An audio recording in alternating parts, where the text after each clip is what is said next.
What is up, Hammerheads? Welcome back to the Forge. Today we're going to be taking a brief intermission in our knife making series, and we're going to be showing how to make a tomahawk. We're actually going to be going down to a good friend of mine's forge, Michael Brown, with Michael Brown Custom Knives, and he is going to be showing us how to do a wrap style tomahawk out of a Farriers Rasp.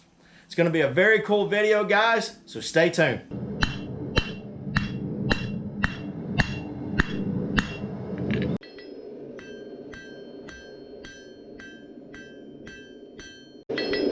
Okay guys, so the first thing Mike's doing is tapering down about an inch, half inch to an inch of the material right on the end, and he'll do that on both sides. And he's going to taper it down to about half the thickness of what the material is thick. So if it's about 1/4 inch thick, he's going to go down to an 1/8. I'm just using those numbers as a reference. But he's going to make it real thin, so whenever he folds it, he'll have two thin areas meeting up, and it won't be too much mash to try to forge weld.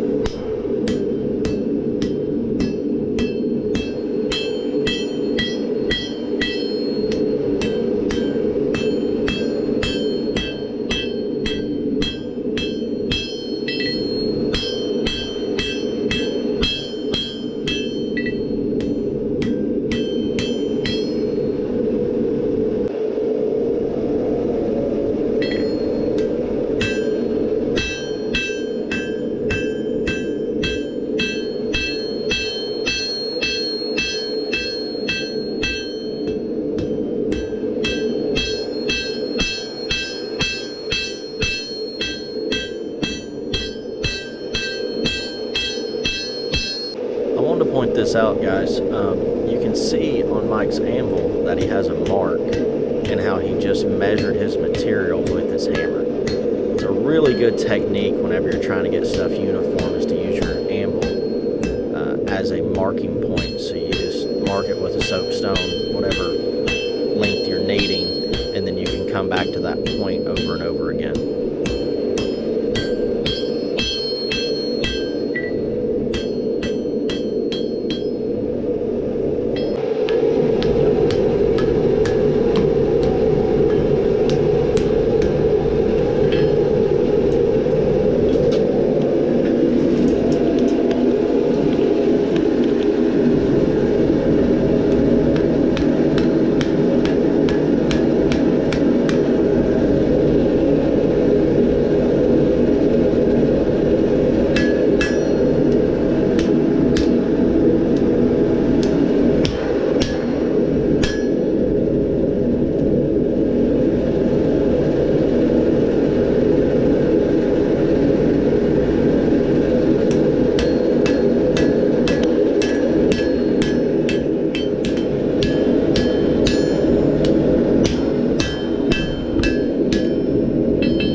Okay guys, so pay attention to the color of this material while Mike's doing his forge weld. You know, it is a bright white.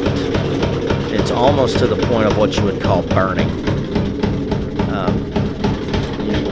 You can see that it is just extremely, extremely hot. You know, don't try to do that with just an orange heat. And we're using a flux on it, which is 20 miltene borax, and he does 2 forge welds, so that he makes sure that everything is good and welded together and all the seams are welded up. So now he's just going to fuller out his blade and start getting a rough shape of what he's looking for.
Alright guys, I wanted to point out something real quick.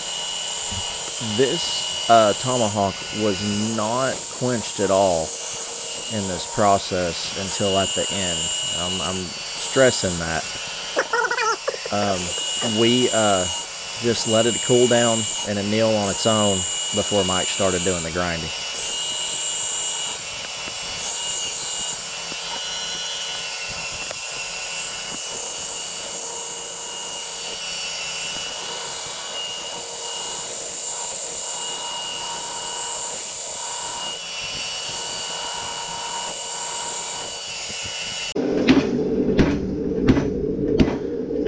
Just using the flattener underneath the treadle hammer to get everything smoothed up and looking pretty.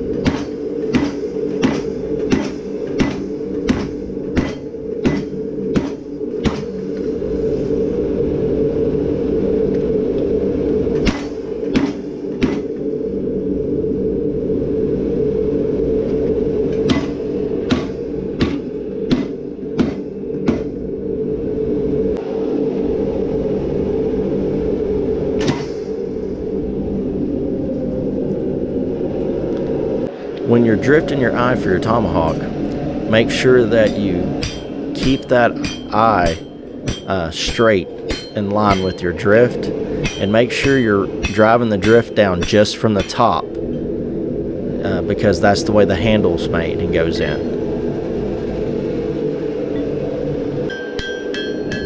Now Mike's just straightening everything up. Now make sure your eye is straight, guys, that drift don't get pulled to one side or the other. So that's really hard to fix.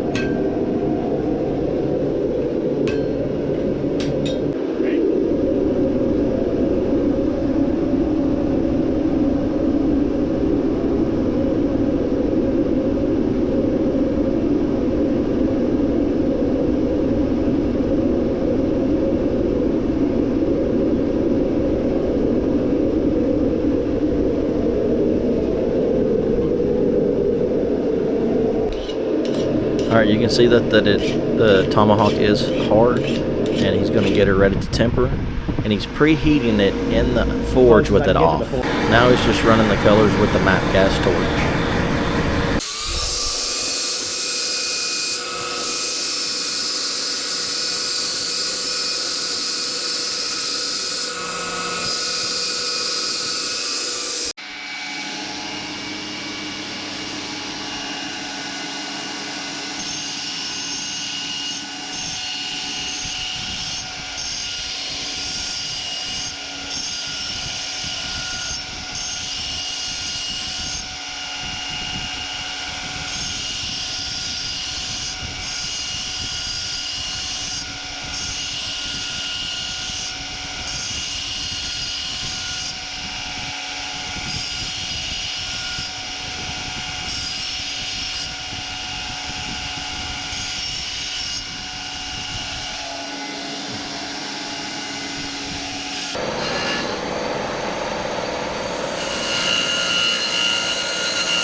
Alright guys, let's get real for a minute and talk about what we've learned today.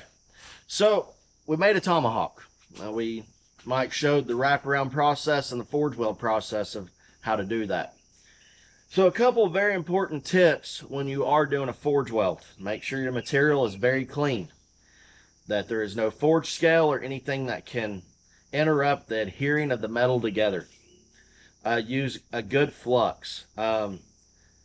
We normally use like 20 mule team borax. I know of people using boric acid and iron oxide, which is forge scale powder. Both of those work very well. Also, pay attention to your material. If it's not hot enough, it is not going to forge weld. You're going to have to get this to a white heat, and what is called a welding heat.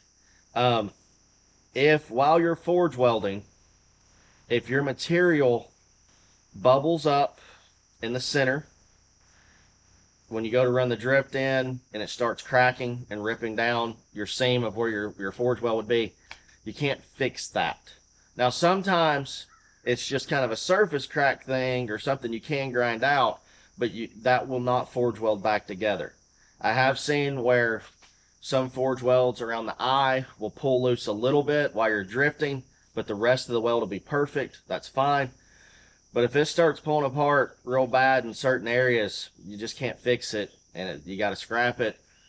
Sometimes it's still usable, like you can use it for around the house on some things, but a lot of times it's not. And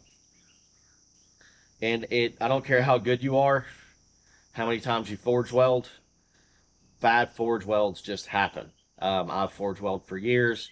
Mike has also, and bubbles happen, tear outs happen. I mean, it's just one of those things. The humidity could have been wrong.